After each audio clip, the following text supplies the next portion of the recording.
I'm Ryan. And I'm Steve, and you're listening, Watching, playing along with 60 Cycle Hum, the guitar buying, selling, trading, modding, fixing, breaking, reviewing, also playing podcast sometimes. We went smooth and sexy with this intro. Yeah, I didn't like it. The smoldering. Ew. Hey. Hey! Well, that's not sexy, Steve. Hey! I was thinking of that Forrest Gump gif that people use all the time. Just awful. Anything new, Steve? What's up? How you doing? I'm doing all right. It's been a full week, and here we are wearing the same clothes again. It's been 1 week. Well, you put on a sweater. I did. I got cold, man. Not I cold. changed hats. You did change hats. Steve is playing the whole different episode, different wardrobe game. We're recording in my house. I could go upstairs and completely change everything. Yeah. I could go upstairs and shave my beard if I wanted to. Nope. I'm still here in the same Hawaiian shirt as last week. No big deal. Whatever. So nothing new? Nah. I just wanted to recap. Do you have anything new? I just wanted to, I'm about to tell you, I just wanted to recap like all the demos I've been doing since NAMM. It's been ridiculous. Okay. Let's do it. Like crazy schedule. 30-second pitch. Go. I did the Rev G4. I did. Why don't they call us the Red G4? Because the brand is Rev. I did the Fuzz Roche's 420. I did the Fuzz Roche's Knob John. They're going to come up with another pedal called the 520, or not, the 425, and it's going to be Taco Bell colors. I did the Anasounds Element. That one's a lot of fun. It's got a spring. With Le Bon. I did again the Walrus Monument. I already had done it once before. They had me do it again because they put it in a smaller box with some upgrades. One of the upgrades I didn't mention in the demo is that they changed the switch style on them. So my barefoot buttons can fit on there now. Because it has... because these were the rounded soft touch. The barefoot buttons don't fit on those. Well, I think this switch design is relatively new, at least as compared to those. But I'm super stoked for that smaller design. And then publishing today, same day as this episode, unless they change the scheduling, the Solid Gold Effects Athena, which is like a phaser. Cool. Yeah. Is it that simple? Is that like the simplified version of the Apollo? It's like they're sisters. That's the joke on the name is that they're sisters. Apollo is a dude, but sure. Or that they're related or something like that. There's some sort of, like a Greek god like relation joke happening there with the naming. They're probably siblings. Athena is the sister of Apollo. Probably siblings and cousins. Athena is the sister or cousin. Sibling cousins. Of Apollo. There's somehow also an uncle. They're smooching. They're kissing cousins. They're kissing sisters. Well, one's a boy. They're kissing siblings. They're kissing siblings. Who that knows? rhymes. Who even knows? But this is it's a phaser, but it's not like the Apollo, but it's a phaser like the Apollo. If that makes sense. Watch the demo. At the Apollo? But it's just been crazy. Like, and there's more stuff coming in. Like just today, the day recording this episode, because obviously it's not the future. Yeah.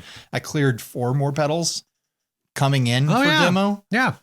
Ridiculous. Excited about those. Yeah, they're going to be fun. Very cool. So that's been what's new with me. I've just been working my butt off, doing all these demos, living demo life every day of my life for the rest of my life. Demo life. Mm-hmm.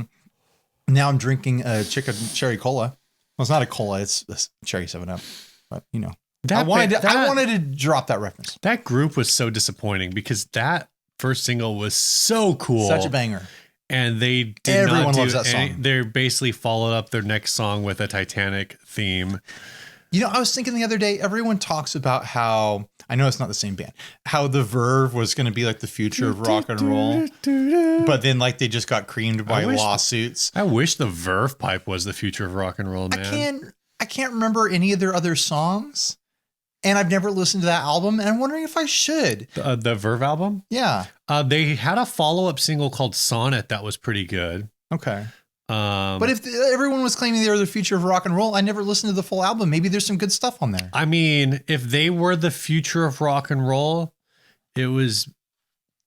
I don't know. Okay, so maybe that was just a headline on Rolling Stone magazine and didn't actually have any bearing. When did that song come out? Like 1997? Something like that. So even if Bittersweet Symphony wasn't like just the entire song was being a sample of like a Rolling Stones. Was it a Rolling Stones song or a Rolling Stones like B-side or something? So here's what it was. Okay. I hate that I know this. It was a sample of a classical music cover album of the Stones album that was licensed to the Stones because it was like the same producer or something like that. So the producer who produced the Stones album had this whole deal where he would go and under the same like legal agreements and licensing, do all these like classical, like instrumental covers of pop albums and rock albums. And so legally it's a Stones album, but the Stones never touched the orchestration for it. So it's a Stones song though. Right. It's okay. So I think I understand. It's like, whenever, sure. Yeah. So it's not like they sampled Keith Richards playing a part. They sampled orchestration of a Keith Richards part. Right. But it's like, if I sampled Real Big Fish's Take on Me, Aha is still going to sue me for it. Right. Assuming that Real Big Fish, like their version of it is actually owned by Aha. Right. Since Aha owns the song. Right. Because Aha produced it. Yeah. So ultimately I'm still like, regardless of what version of Take on Me I'm still stealing from Aha. It's like if Thomas Dolby put out a country lap steel version of Blinded Me with Science, which he licensed to his own name, and then someone sampled that. Right. It's like there's like a million different ways we could present this. So my whole point is, I don't know how the Verve could be the future of rock and roll when all they really were like a more radio friendly like I would say the Verve, at least what I heard of the Verve. Hot take. Here it comes. A timely hot take. The Verve is like what Bush is to grunge music is what Verve is to Oasis. Sure. Like, how can you be the future but of a genre that's already being dominated by somebody who sounds exactly like you? But maybe if they hadn't gotten so wrapped up in all this legal stuff, we'd be saying that about like Oasis being the Verve of. But Oasis was already huge. I don't know, man. I was a kid when all that stuff was going on. I was a very young teenager. And back then you only had the information that VH1 and Rolling Stone and MTV would give you. All I know about it is it's a bittersweet symphony, this life. I mean, it's a great song. It's a fun song. All this because I mentioned Chicka Cherry Cola. Which is not the Verve. Which is not the Verve at all. Which is Savage Garden. Should we get into the first ad? Yes. This first ad was sent in by Rick Swan. It's a little chilly in here. But it's not October. It's springtime. Yeah. This is spooky spring. Ooh. This is built by our own electronics expert who has over 10 years building electronics for his career. That's not a lot, dude. I feel like you don't need that much to build this. Once the box is paid for, we will then order the parts, assemble, and ship. This thing isn't even built. This is speculative. Shipping is normally within 2 or 3 weeks. You don't even know what this is yet. But please allow up to 4 weeks as life does happen as we work full-time jobs. We do not do this to get rich. We make very little from these boxes. That's a lie.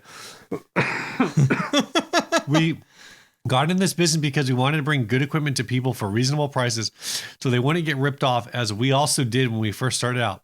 We use all name brand parts and make sure to do rigorous testing before shipping. We always ship USPS first class with free shipping coverage. That's not even that fast. We have various light colors to choose from. Please let us know when you pay with a note to seller what color you would like. We will choose one at random: pink, red, orange, yellow, yellow-green, blue, UV, warm white. What we are talking about here, folks, is a portal/wonderbox ghost hunting equipment. It's $325. Buy it now. They've sold 16 of these on eBay. There's 10 available. Don't worry, they haven't run out yet. You can still grab these right now for $325. And what kind of components go into a portal/wonderbox ghost hunting equipment? It happens to be a Fender Mini Tone Master battery amp, and what looks like two like Chinese import single space like thumb size pedals. Yeah. I'm guessing one is an octave and one is a delay in this scenario. What's your guess? I'm gonna say that one is a phaser, and the other one, I think delay is good. I bet we could figure it out just by looking at the colors of them and pulling out. Well, the question is like enough Chinese mini boxes on trying Amazon. to figure out what brand these are. So I'm looking. They could be anything. Excuse me. I'm looking to see if Donner has these. Oh, it could be Donner has a white tremolo. A tremolo would be good for this. So what? Those of you listening in the podcast world, audio only, and a red. Donner has a white tremolo and a red octave. Octave. There you go. I'm going to describe the signal path here. You've got a 1/4-inch cable going into the first pedal, the tremolo, we're assuming the white tremolo pedal, and then a 1/4-inch patch cable going into the octave, and a 1/4-inch cable going into the mini amp. And both of the mini pedals are attached to the sides of the mini amp's head. This is the type of mini amp that is themed after like a dual showman head sort of thing. A blonde era Fender amp. So there's a little bit of a ledge there for the pedals to sit on and be affixed to this. And then there's a giant like copper coil cable. Yeah. And there's some crystals in it. That's what those are. Crystals. That makes total sense. Going from pedal to pedal attached to who knows what. I have no idea what it's attached to. And then there are 6 green LED lights attached into the front baffle of the mini amp. And that's literally all this is. They've assembled 2 pedals, a mini battery amp, 3 patch cables, some sort of powering system because there's 2 power plugs going into the pedals, and some crystals and a copper coil. What do you think the build cost of this is, Steve? Like $80? It's got to be more than $80. Like, because the amps are like 40. Okay, the amp is like 40. You think each of those pedals is also 40? So like 120? I think these Chinese mini pedals can range anywhere between like $25 and $60. So let's call it an average and call it 40. So that's 120 plus 1, 2, 3 cables. I mean, those look like decent patch cables. They ain't no so Sinusoid. maybe another 20 there. I so bet you 140. I bet you could hear a lot more ghosts with this if you got that Tech Flex in there from Sinusoid. Dude, those slivers. But this would all be a lot cleaner if they were slivers. Those slivers will give you shivers with your ghost hunting rig. Are we in the sponsorship already? Nope. I feel like this is an industry we should get in on because I think we could make a rig so much cleaner than this. Oh, yeah. And probably with better effects. I mean, tremolo. If instead of using these cables, you used solderless cables, you could do like exact fit. Clean it up. That's all I'm saying. I do want to know how this is all powered. Like, I'm kind of interested in, like, you know how I would power it? I'd power it with one of those like USB adapter cable things. Ooh. And I would glue the USB battery underneath the amp. Well, or like Velcro you have to have under some there. way to like, you have to recharge that every once in a while too. So yeah, you just plug in the USB battery. So one thing we were talking about earlier, we're trying to figure out Should we talk about what these do? Like the actual like the culture behind these. So there is. Sorry to interrupt you, but I didn't want to hear where you were going, and I wanted to interrupt you. So I'm not sorry at all. So this is a portal/wonderbox. It's used for ghost hunting. There is an app called there's a bunch of different apps for this, but one of them is called the SCD-1, and basically what this app does is it's supposed to like tune in to like the spirit world or whatever, like something like that. And the theory that I got, we watched a short video. Steve read a description. I mean, the theory with all these ghost devices is that if you give ghosts, spirits, paranormal entities, whatever, like a white noise signal to mess with in an electronic device, then they can send messages to you over recordings where you can hear where they've manipulated the white noise to give you voices and give you signals and stuff like that. So the app itself is supposed to be a platform for, it's basically social media for you to interact with ghosts, a platform for ghosts to choose sound bites and little bits of noise out of the app to generate ways to communicate with you in real time, because then that app feeds into a speaker like this, apparently.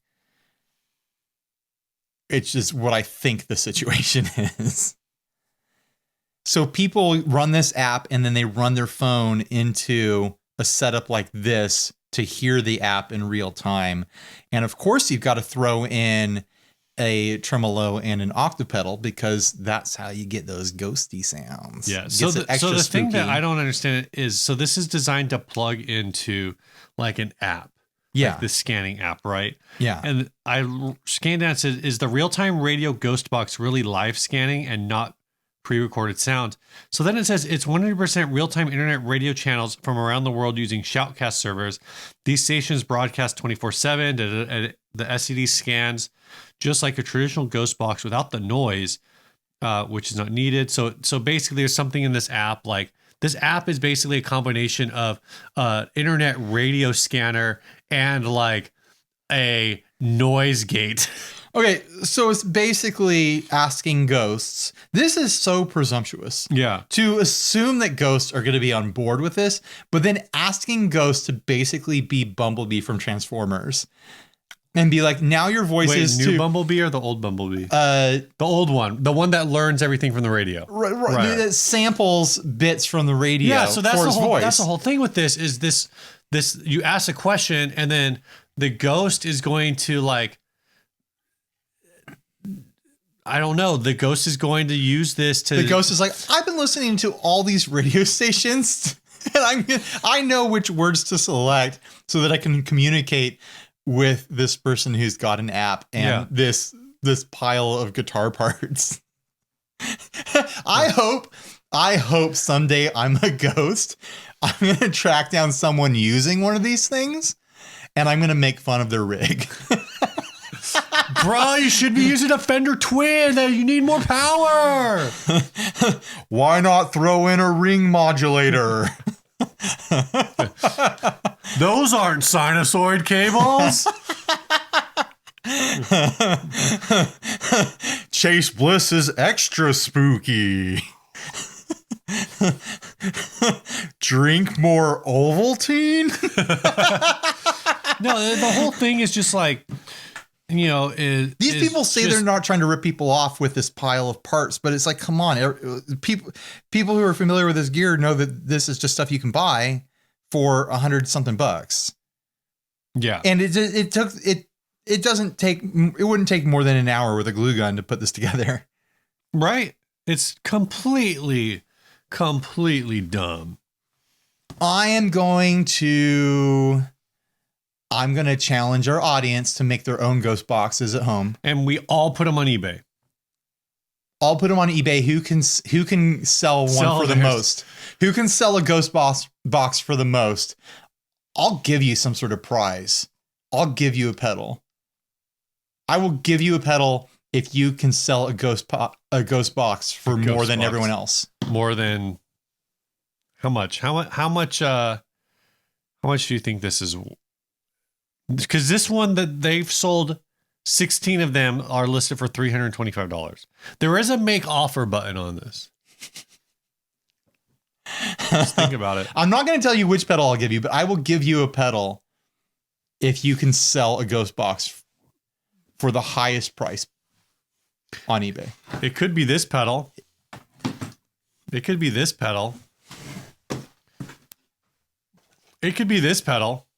I've got it. It could be this pedal. I've got a Ghost Box ready pedal right here. The D250 overdrive. It's a DOD 250 in a mini enclosure. It'll probably be this pedal because this one's worth like $20. Man, you're cheap. I should figure out something to do with the original monument, though. I should sell it or give it away in a contest or something. I don't know. We'll figure it out. But I want people in our audience, people who like look at this and go like, yeah, I could put something together like that super easy to try and, I mean, you're not grifting anyone. People want this stuff, apparently. Yeah. People are using it and they believe it works. And it's not Might as well. I think we need to come to market. Our community, we need to come to market with ghost boxes that look better, that sound better, have spookier effects, and just supply a better ghosting experience. People should be making these out of those old little smoky amps because they were translucent. Yeah, like a ghost, like Casper.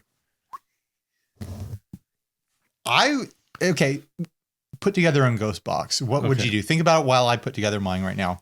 I would for sure start with the pig nose. I think pig noses are way spookier looking than the little Fender half stack thing here. Okay. You can mount stuff inside of it. You can stuff it with extra crystals. It's going to be real big. It's going to be real big, which I think I think that's a bad thing. No, I think it's fun to have like an extra bit of like retro looking kit in your ghost hunting rig. Okay. As far as pedals go, I'm not going to go into build or model or anything like that. I'm just going to think strictly as far as effects. Some kind of shim reverb. I think not tremolo, but maybe I really liked your phaser idea earlier. So shimverb and phaser. Okay. And maybe a ring mod. So that's 3 effects. That's probably too many. I'm going to drop the phaser. Sorry. Only two. Ring mod and shimverb is what I'm going to do. Right. And then, of course, I'm going to do probably solderless patch cables to get it really tight. Oh, yeah. And really clean. Power source, I'd do some sort of USB rig. And I'd probably fix up the pig nose to be a little bit spooky and theme, like give it like old brass hinges or something like that. And like, I don't know, like give it a spooky light or something. I don't know. I really want to use a Dan Electro Honeytone, but it's kind of round. Yeah, it's harder to mount stuff to it. That's the benefit of the pig nose is that it's got flat edges. It's got hollow space inside, so you can actually mount stuff inside of it and get it really clean. Yeah. You think like it's going to be bigger, but then the convenience of it is actually going to make it more compact and more easy to use. True. I do have. That's a really good idea. I do have the Roland Microcube here, which is basically a ghost box all by itself. It's got the effects built in. That's true. I just need to put some LED lights in the front and a copper coil with crystals. Now, what kind of crystals would you go for, Steve? Don't say quartz because everyone does quartz. I think quartz is literally the only crystals I know. I think I would go with like, I don't know, some green ones. Green does sound pretty spooky. You got. I want those color change LEDs. I don't want single color LEDs. I want color change LEDs. Yeah. My effects. You know, I bet if you set it up so that the colors can change, then the ghost can affect that. You know, give the ghosts more choices is what I'm saying. And let's stop pigeonholing ghosts and saying like, I only want green LED ghosts. I want a ghost to come around and be like, you know what? I'll let my freak flag fly. I'm a purple LED ghost. And I want everyone to know. I'm thinking effect wise, I want to go with man, I had them earlier. What were they? Oh, chorus. I'm gonna go with chorus. That's a great one. And I'm gonna go with It gets weird because you don't want to like you want to enhance the voice of the ghost, but you don't want to disrupt it. Yeah. Like if you were using effects, you could use like a slow gear thing to make some really ghostly sounds, but you run the risk of squashing an actual ghost with something like that.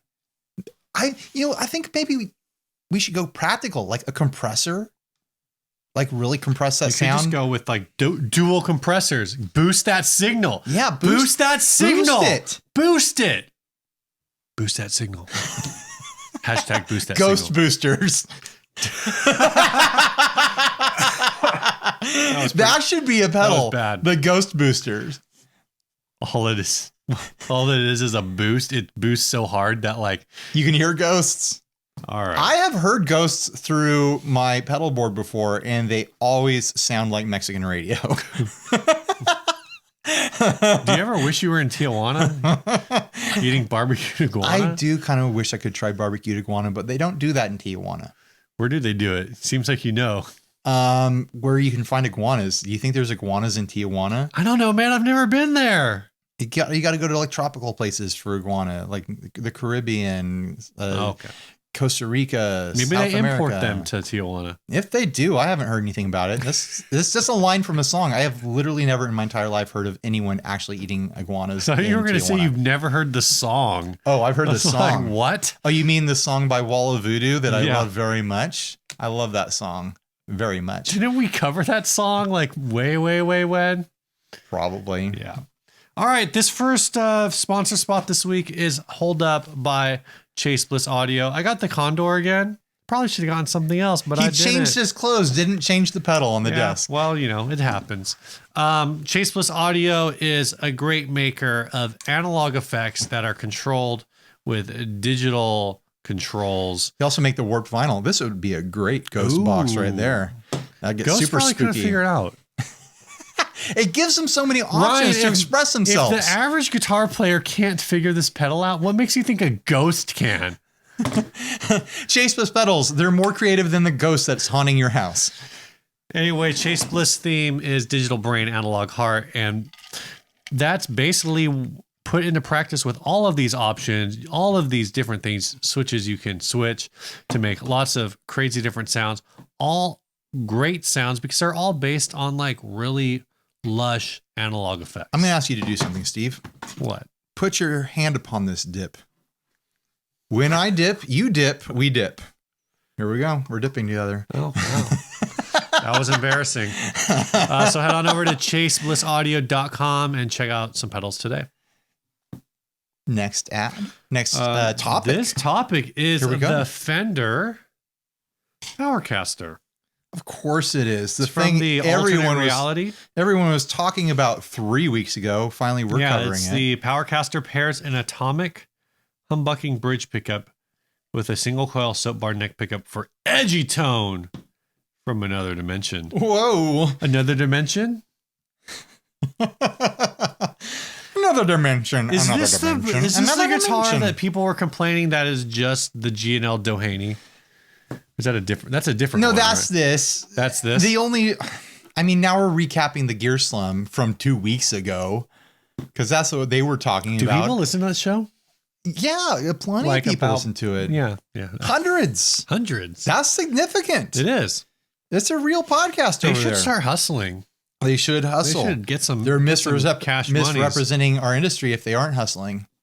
That's all I'm saying. Yeah, they were saying how everyone was talking about how it looks just like the G and L. Is that did I just, G&L? Yeah. I'm second guessing myself all of a sudden. And the only reason anyone's doing that is because it's surf green and it's got a humbucker in the bridge and a P90 in the neck. Like that is not a legitimate. Oh, I like, thought thing it at was all. just because the Doheny was like G&L's take on. It's not though. It's not an offset. Like an offset. It's not. It's more. It's like a Mustang, but that's not offset. This is like a Jazzmaster that is offset. Oh no! You know what? Fender has like a hardtail, or not a hardtail. Has a Strat Trem Jag body or Jazz body with inlays. That's what people are talking about. It's not this guitar. Oh, okay. Because the Doheny is two of the same pickups. Show me what you're talking about. Now it's got a load. Oh, whatever. Oh yeah, the Duhane. Yeah, you're right. You're right. If anything, this is like maybe closer to the SC2.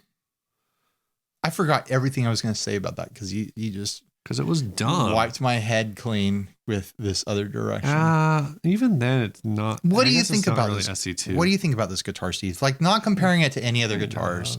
What do you think about it comparing it to Fender itself? I don't know. I think this is a cool guitar. It's a cool enough guitar. Do you like the reshape of the body? The little extra hook on the lower horn there? I don't like. So here's what I don't like. I don't like that the lower horn and the upper horn seem to come from two different design philosophies. Yeah. That's.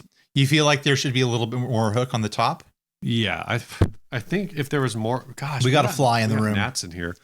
I think if there was more hook on the top or less hook on the bottom, like it would be fine. I think that's where I'd like to go. I'd like less hook on the bottom, please.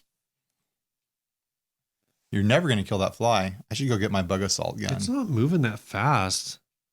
I just happened to smash it right into the center of my book. It's a wily little bastard. Yeah. I don't like the pick guard, but I don't know what I would do with the pick guard for this body because it's such a long shape.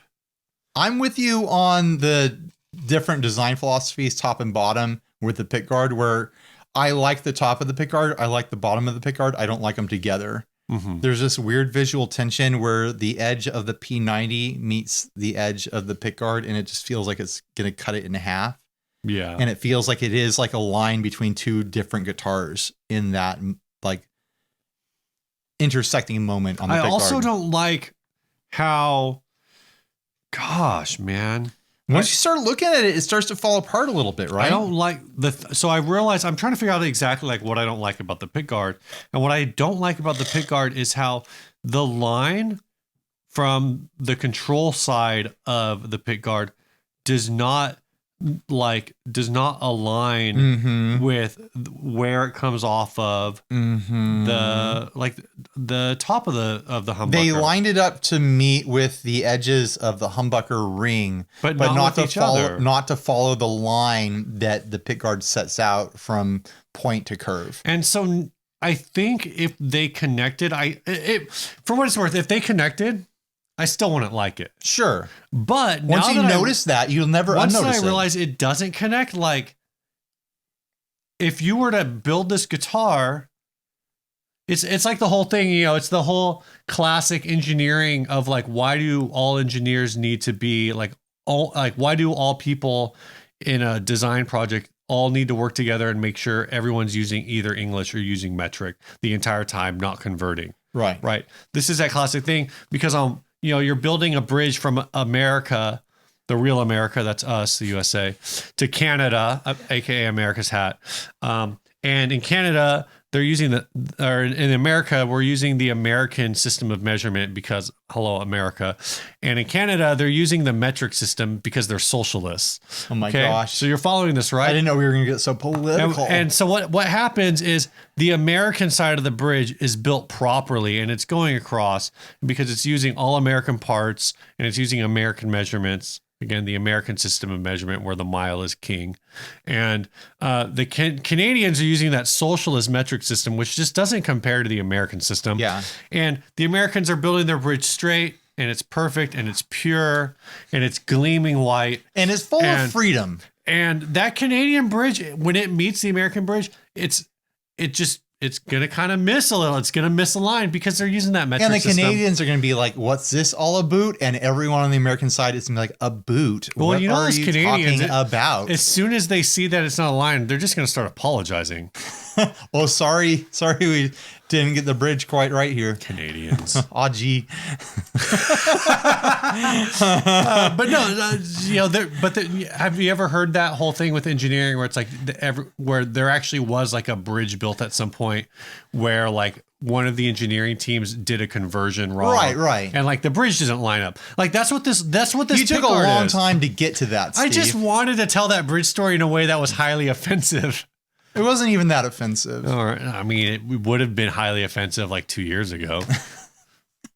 No, it wouldn't. 3 years ago? I don't know, man. I don't. This guitar, I'm not as fun as it kind of is. And as popular as this pickup loadout is these days, I like this pickup loadout. I think the humbucker in the bridge and P90 in the neck It's a soap bar in the neck. Is a super practical pickup loadout that is this can fit into tons of people's rigs. When Fender says soap bar, does that mean P90? It's a P90. Okay, because I wasn't sure if soap bar meant. Oh, it doesn't have the pickup. The pickup mount is in the pickup. It doesn't have mounts, so it's not a Jazzmaster pickup. Oh yeah. No, it's definitely not a Jazzmaster pickup. Yeah. But this pickup combination is super practical. I've got it basically in my SG right now. Right. You get those quacky like single coil tones in the neck, which sounds so good. Mm-hmm. And you get the high output modern sounds in the bridge, which is awesome. And it's just a beautiful combination. And the P90 has the output to match well with the humbucker. It's fantastic. Yeah. I'm sure this guitar sounds great. It's, Fender USA. So I'm sure it plays great because they generally put out especially for their limited edition stuff, they generally put out good guitars. I like the color on this model, that like bright seafoam. I like the black hardware against the white pickguard. Yeah, I even like the roasted. Is that roasted maple neck? I think that's a Palfaro fretboard on roasted maple. I don't know if it's roasted maple. But it's tinted like roasted maple. The look of the darker neck. I just have misgivings about the body. I don't like how they changed the body, and I'm not against them changing their body shape from a traditional Jazzmaster or Jaguar. I just don't like what they did here, really. And it's not like my opinion matters. If you like this guitar, that's great. Go buy it. Go buy all of them. I don't care. I'm just saying, for me, I feel like I'd rather not. Yeah, it's a Palfaro fingerboard on roasted maple. This guitar's actually only $900. Yeah, that's not bad. So which in that case probably means that I'm wrong about where it was made. It's probably maybe it's Mexican, made in Mexico, or out of this, maybe even made in China. Out of this alternative reality line, I've got the picture right here. Which one would you choose for you? Like, just gut reaction, real quick. I think that's the 66. The base body one. Yeah, I think that was the one that definitely caught my eye the most. But honestly, like this, I could see that's got Steve written on it. I could see playing that. If it wasn't for the couple of things I've noticed. I think I would go for the 12 with the Powercaster. If it wasn't for the way that pick guard, I mean, I could maybe get over it. I do like that pickup alignment. I mean, none of it is like over the top offensive. None of it is like disgusting, like puke in your mouth when you look at it or anything like that. Yeah. But there's just little things about it that I feel they're not endearing to me. I don't know. Right. Maybe I'll give it 2 decades and I'll be wishing I'd snatched one of these. But right now, I'm just not feeling it. Made in Mexico. I think it really is $900 made in Mexico from an alternate reality where graphic designers don't exist. I think it really is like if you cover up one half the guitar, you're like, you look at the other half of the guitar, you're like, yeah. Yeah. But then it's like 2 different guitar halves that got mashed together. No, that's a perfect description. I would totally play something that looks like the bottom half, like carried through stylistically to the other side, and then the top half carried through stylistically to the other side. But as they are right now, yeah, I'm just not feeling it. Should we move on to the next ad here? The next ad. Not waste too much time. Sponsor spot. This week's episode is also sponsored by Sinusoid Pro Audio Couture. Sinusoid has been a longtime sponsor of the show. And if you ever want to talk to them because you have an idea that maybe isn't covered on their website, that's great because they have an excellent custom shop that you can get in touch with to pitch your unique cable idea. Yep. I mean, when I first talked to them about this TechFlex, they didn't have it. Yeah. I was like, hey, I found this TechFlex on the TechFlex website. Can you guys get that? And they're like, yeah, that stuff looks cool. Let's get it. And now they've got it. And I like it on all my cables. I love stripes. It's kind of my signature look now. So yeah, talk to them. If there's something that you want to dream up, talk to them. Maybe they'll figure it out for you. Yeah, Sinusoid Pro Audio Couture, sinusoid.com. They make cables. And smiles. This week's episode is also brought to you by D'Addario XL Strings. Got right here a pack of EXL 110s. But they make all kinds of strings from the Pro Steels on the bright end to the chromes on the mellow end and everything in between. Head on to the website down in the link in the show notes, also linked in the podcast notes. Go check them out. They are strings manufactured in the United States. In New York. In New York, that's right. To exceedingly high industry standard quality levels using top-notch components. So it's a great string. They've been around freaking forever. Yeah. And that's for good reason. You want to know if you're playing Diderios? Check your balls. Check your balls. I totally fumbled their name there. I'm sorry. Balls? Didario. All right, this next ad was sent in by Tim Cordenfield. It's a Dixon EP20 Flange vintage analog. This one's a bit of a mystery. I mean, we've had a spooky ad, now we're gonna have a mystery ad. Like mint in box, save your money. This is $51.64 plus $26.38 shipping. The reason those numbers are weird is because it is in America's hat. Uh-oh.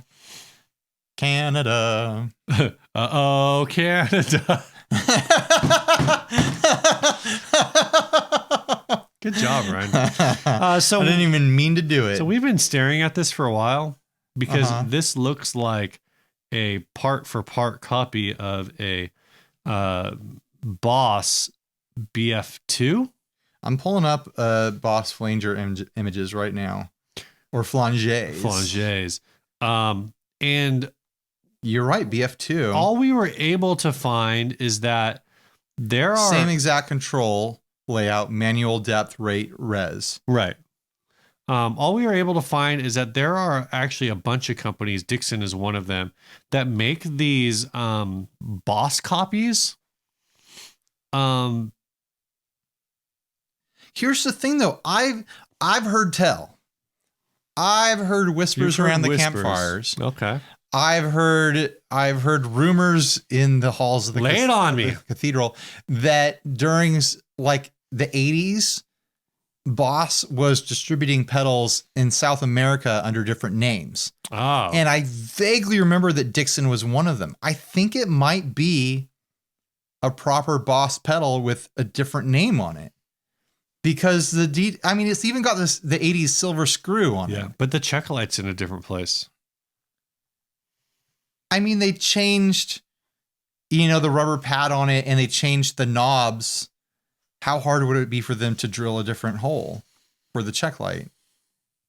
Because it looks... Yeah, it probably wouldn't be that hard. It looks so close. Yeah. And the Boss box is, at least now, like, pretty unique. I mean, even when you look at the bottom, you look at the edges and how everything lines up. Like, I have a feeling if I held this in my hand and I had my eyes closed, I'd be like, oh, this is a Boss pedal. Right. Like, there's just little details when you've seen them your whole life. Like, there's just something about it. I mean, obviously it has some different parts on it, but I really feel like this is one of those brands that Boss was distributing under a different name. I mean, that could all just be a rumor, a myth.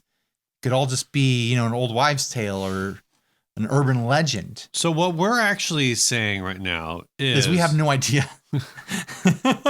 Well, but I bet someone who's listening or watching right now does know. Yeah, is if you actually know if you the have answer information to this, regarding the Dixon pedal, right into Unsolved Mysteries right now. P.O. Box. Is that the one with John Walsh? I don't remember. Was that the other guy? John Walsh was he America's Most Wanted? America's Most Wanted, yeah. I miss Unsolved Mysteries. If it came up on Netflix, there's no way I'd play it in my house. I'm not going to let my kid be terrified by that. Yeah. That show is crazy. I still haven't gone back and watched the X-Files, man. I was scared of that show when I was a kid. You watch it with the lights on? I don't. With Don LeMay's on? Yeah. How many 90s songs are we going to reference in this episode? All of them! All the 90s songs. Okay, so let's rewind a little bit here. Yeah. Say this is a secret Boss pedal. Okay. $51.64 plus, because it's Canada, $30 shipping. Sure. We'll call it $80. Do you buy it? It's an $80. If I knew this was a secret boss pedal, and because it's a secret boss pedal, it had greater value than that, maybe. But You think if this is a secret boss pedal, there will ever be collector's value in these secret boss? Oh, I think there definitely would be. I think if it was a secret or like some kind of open secret, but there was like limited numbers of them, I think they would definitely become collectible. So why aren't they? Why isn't there more information on these? Because maybe your information's wrong. When we did a search, nothing came up. Like no one knows anything about them. But then I've definitely heard these rumors before. Like you think there'd be something out there. I wonder how many of these were sold wherever they were sold. I don't know. And like, the thing is they were put out on like a bunch, at least like 5 or 6 different brand names. I don't know.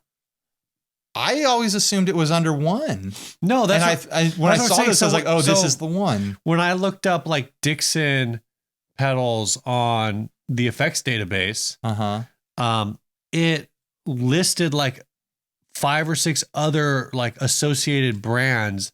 And when you look at those, they're all in the same kind of box with like slight variations to the rubber pad.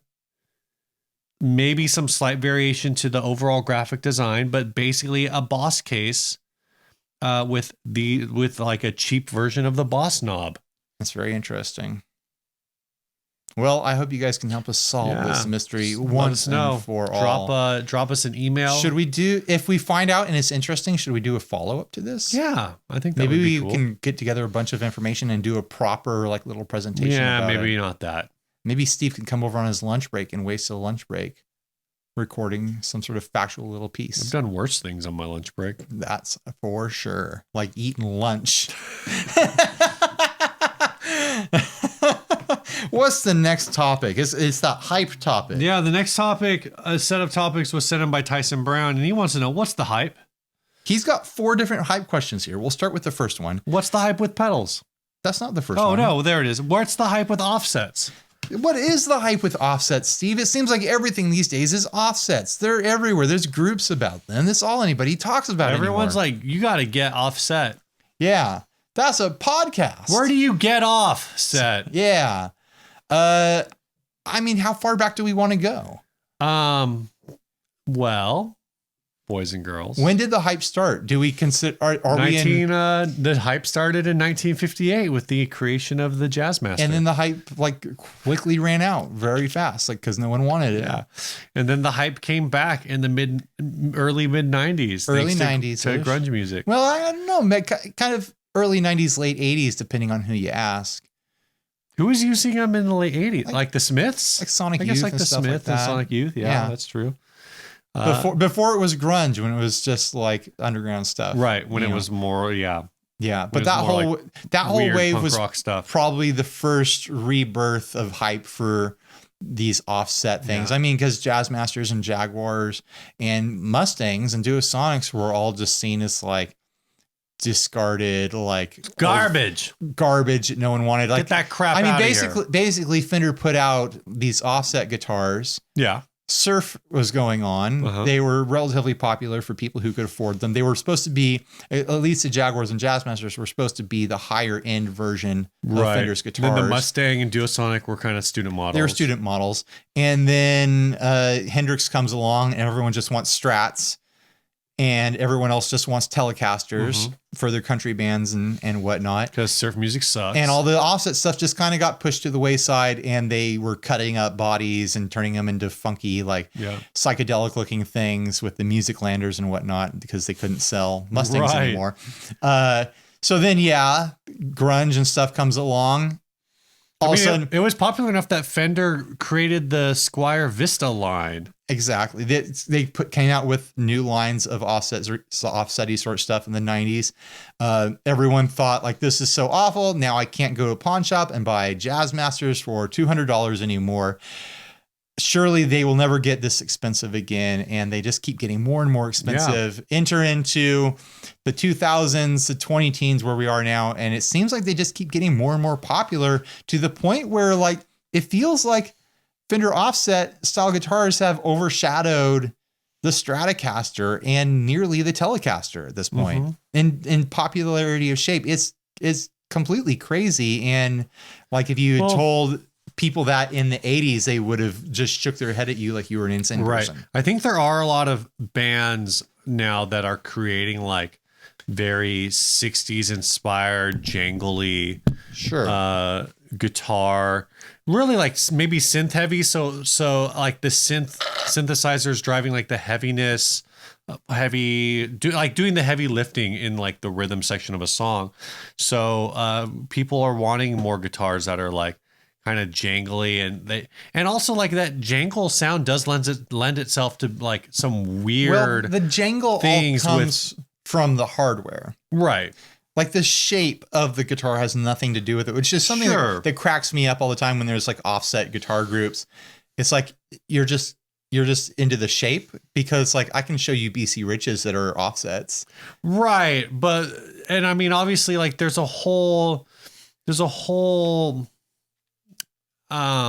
mythology that goes along with it. Sure. Like you could take a freaking BC Rich Warlock and route it for a Jazz Master trem. I'd love to. And drop a couple like Jazz Master pickups in it, and technically it should sound just like a Jazz Master, but it's a BC Rich. Right. Like that's the whole thing where people are saying Fender did a reissue of the.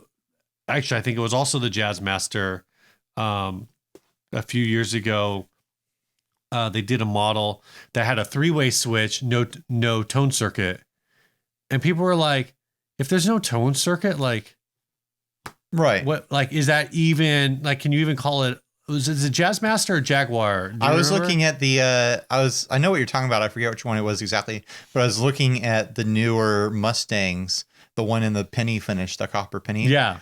And it has a 3-way switch instead of having the individual sliders that can go to right. Is it even phase. A Mustang? It's like, yeah, I want that, but I kind of want like to be able to do the Mustang phase sounds, even though I'm never actually probably going to use those in real life. Right. If it has a 3-way switch, isn't it just a Telecaster? Yeah. Or like an SG. Isn't that just an SG if it has a 3-way switch? Yeah. No, because it needs a volume, tone. Oh, okay. Unless it was an SG Junior. Yeah, there you go. That's what it is. But an SG Junior only has one pickup. The tuners are all wrong too. It's got 3 on one side and 3 on the other. Yeah. We got this all wrong. We don't know guitars at all.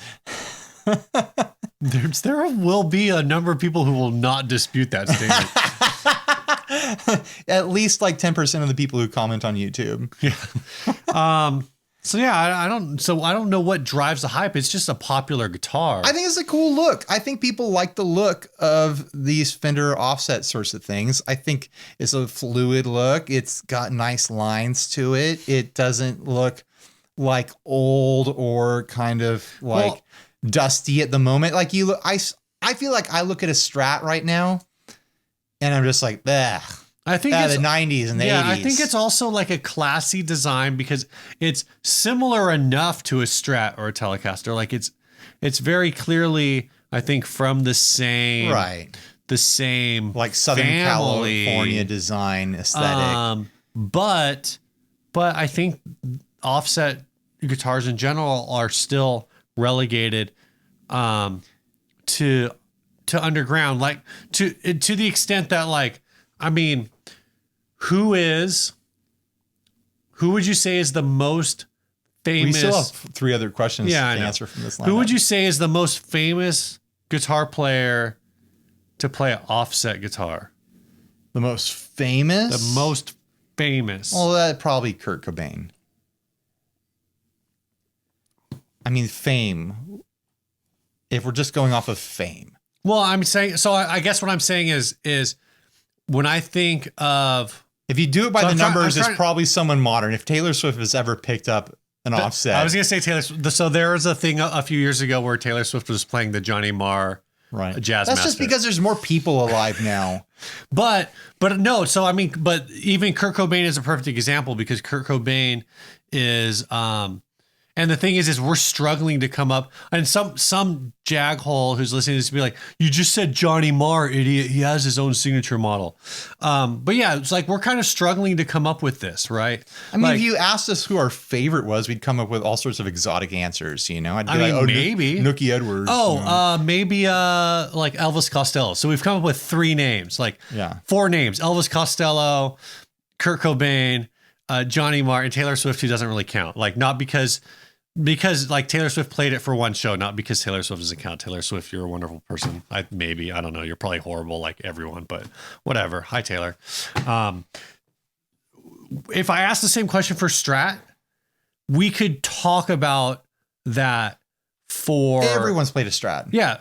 Like my first thought for Strat was like, oh, John Mayer. So is your point that it still feels like you can be different by playing an offset? Yeah, that offset is still an underground instrument, even though like it's very popular, and there's tons of modern bands. If you go to I saw someone say recently that they went to a music festival and like 90% of the bands at that music festival had offsets. Like they're dominant. I mean, people in metal bands are playing offsets now. But I think the fact that you can't, like you struggle to identify an iconic player with the instrument lends that like underground, because there's all these bands doing it, but all these bands are also kind of underground. So they've just become kind of modding platforms where it's like it looks cool and the body style is very ergonomic and comfortable. Like you can't say that it's not. It just is. Right. It was designed to be.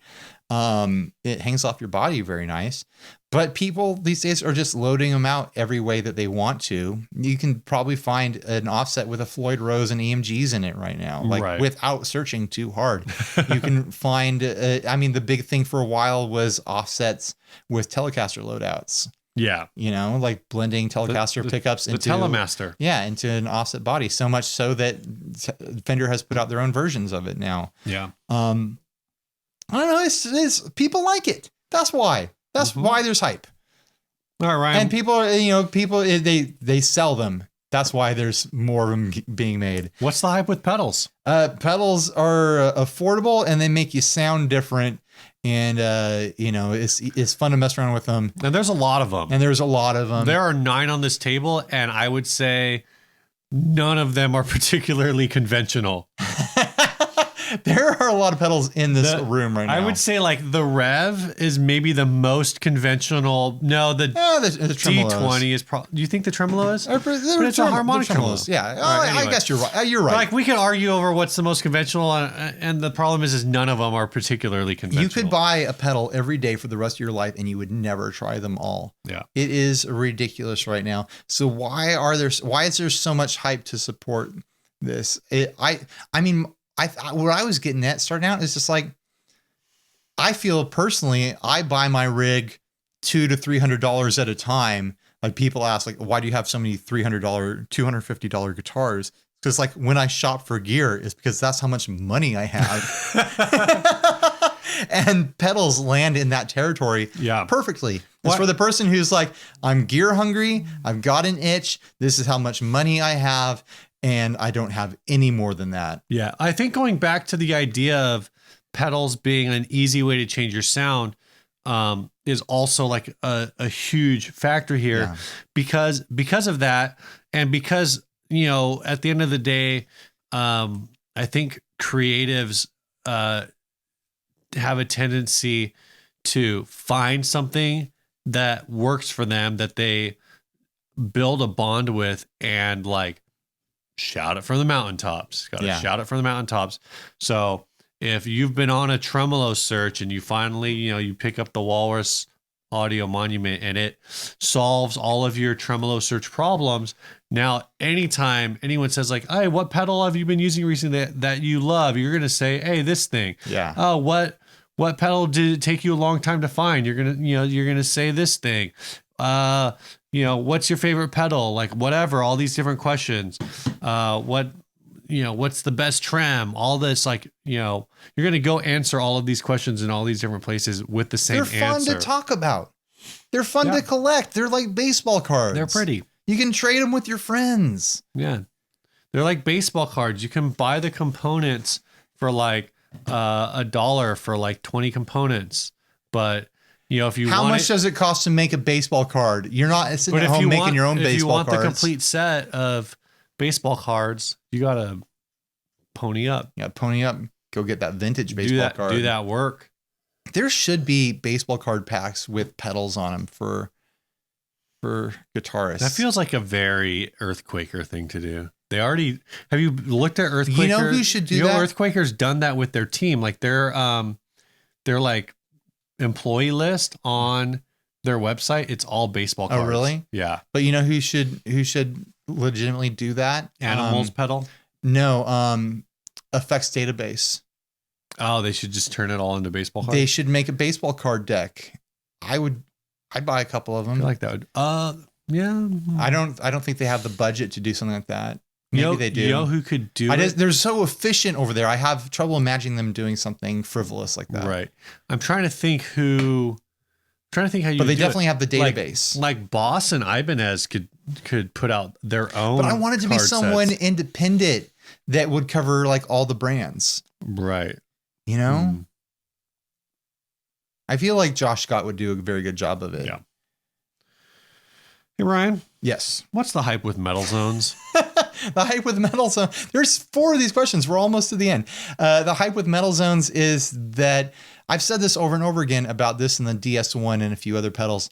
It's the pedal that everyone gets pressured into buying by the sales staff at their local guitar shop when they buy their first guitar and amp. And the salesperson is like, well, you want to sound like this band, don't you? You want to sound like Metallica?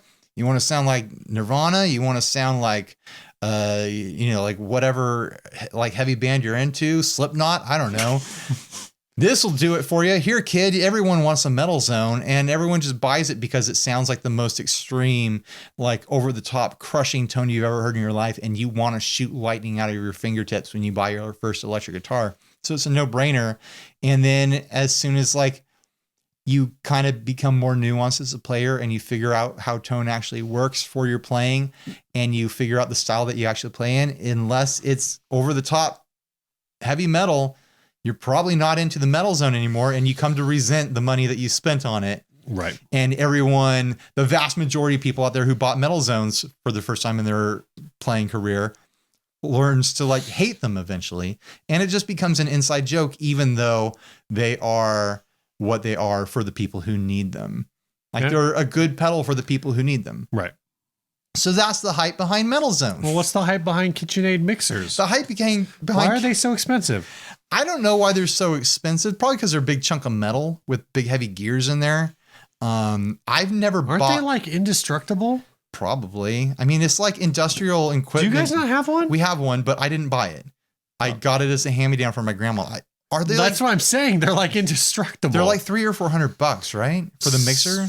I think 300 sounds right. And I know like 10 years ago, Costco had them for like a significant discount. Yeah. And like all of our friends freaked out and we're like, go to Costco and buy it. I'm like, and I looked, I was like, where am I even supposed to put this? Yeah. I took it from my grandma because she was talking about getting rid of it. And I was like, well, I don't have one. Everyone else has one. And I'd like to get some attachments. I will say, I like the attachments. I've got an ice cream mixer attachment that I do use. I've got a sausage maker attachment that I do use. I never. So if you ever want to see how the sausage is made, I'll show you how the sausage is made. I make pretty good breakfast sausage. I don't do casings. I just do like the ground pork, and it's pretty good. I like it a lot.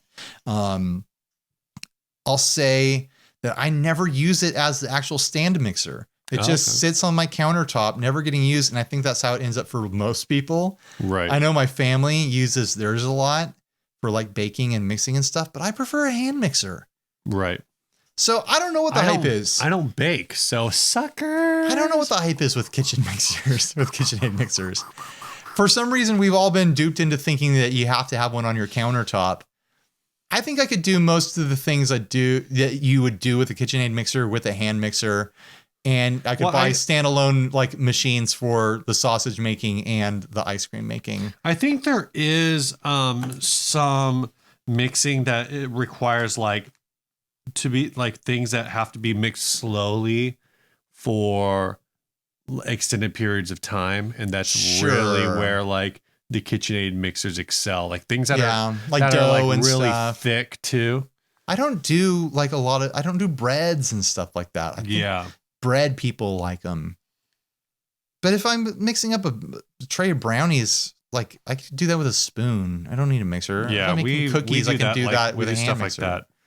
Yeah, even whipped cream, I can do that with a hand mixer so fast. I don't know. I'm sure people out there get good use out of their KitchenAid mixers. I think we did whipped cream with like just a standard mixer.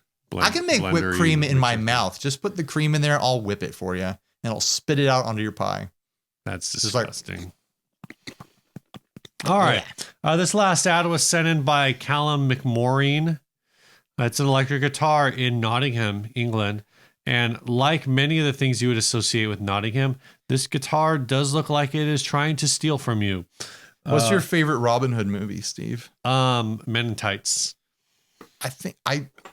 My favorite Robin Hood movie is The Princess Bride.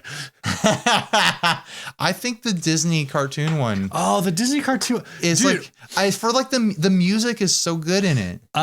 The last song, even though it probably inspired like 80% of what has become furries, like I like that version of it. When Melissa and I saw Matt Thiessen a few weeks ago, the last song he did was basically a riff on that turns into a full cover of Roger Miller's Odelai. It was really cool. Great soundtrack in that movie. Yeah. Anyway, yeah, that's a good call. I think I will. I said Men in Tights because I feel like that's the answer to give. I don't know if there's really been a good Robin Hood. I think I shouldn't say, because the Disney one I think is good. I don't know. I think it's a good movie. It's probably not a good Robin Hood movie. Right. Men in Tights is funny, but I don't know if it holds up. Most Mel Brooks stuff, I do think most Mel Brooks stuff does hold up to rewatch. Otherwise, I have not watched the Kevin Costner one since like 1994. And I have not seen any of the ones that have come out in the last 5 years. The newest one that came out was garbage. I haven't seen it. It looked weird. It sounded like they tried to like really like modernize it somehow. Yeah. Like, it was odd. I don't know. I didn't watch it. Anyways, let's talk about this guitar. Really, if you were to make a movie about Robin Hood, you should just call it Libertarians, because all taxation is theft. I don't think Robin Hood was saying that all taxation was theft. I think he was saying that taxation particular taxation is theft, is what Robin Hood would say. Okay, but not also he's like not really libertarian. But then like once he overthrows, this unjust government, he would become the government and he would set up his own taxation. And be like, now this is just taxation. This taxation is not just taxation. So this is just a Gibson guitar. It is. You really think a guy who runs around the forest shooting people with arrows and taking their money is going to set up a better form of government? I don't think so. He's going to be just as bad as the old boss. I mean, the original British government was established through pulling a sword out of a lake. That's no way to establish government. Watery tarts distributing swords. I didn't vote for you.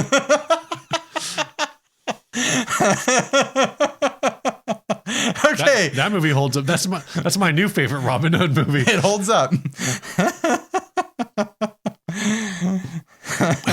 Okay, now the guitar. I don't know what to say about this guitar. It says it's a Gibson. It's on the headstock, but it sure don't look like it. It's not a Gibson headstock shape. It's not anything. It says, besides saying Gibson and Les Paul Custom, that's where the things this has in common with the Les Paul. That might be a Les Paul Custom truss rod cover. That is a Gibson. I don't even think it's that. I think this is all fake. This is clear. Like this is the most fake looking Gibson we've seen so far. But that still is like a Les Paul shape. But we really wanted to point out here is what is going on with the bridge? What in the world? Tailpiece. Whoever put this together, like, didn't know what a Gibson looks like. to the point that they didn't know how to install the hardware. The thimbles that hold in the stop tail are way wonky. Like how would you even describe what's going on here? I think they somehow I don't understand. You're right. I do not understand how those threads are that long. Well, some those threads can be pretty long in certain guitars. I don't think I have any around that you can grab. Actually, there might be some in a red cup on the workbench from the SL. I'm not going to deal with that. So you've got the thimble top where the bridge usually rests inside of it. Yeah. Instead of resting inside of there, the bridge is below that, pressing against the thread. So the full thimble top is above the stop tail. Yeah. Now on the bridge, also in this shot, the posts that the bridge are supposed to rest on top of are also screwed down on top of the bridge.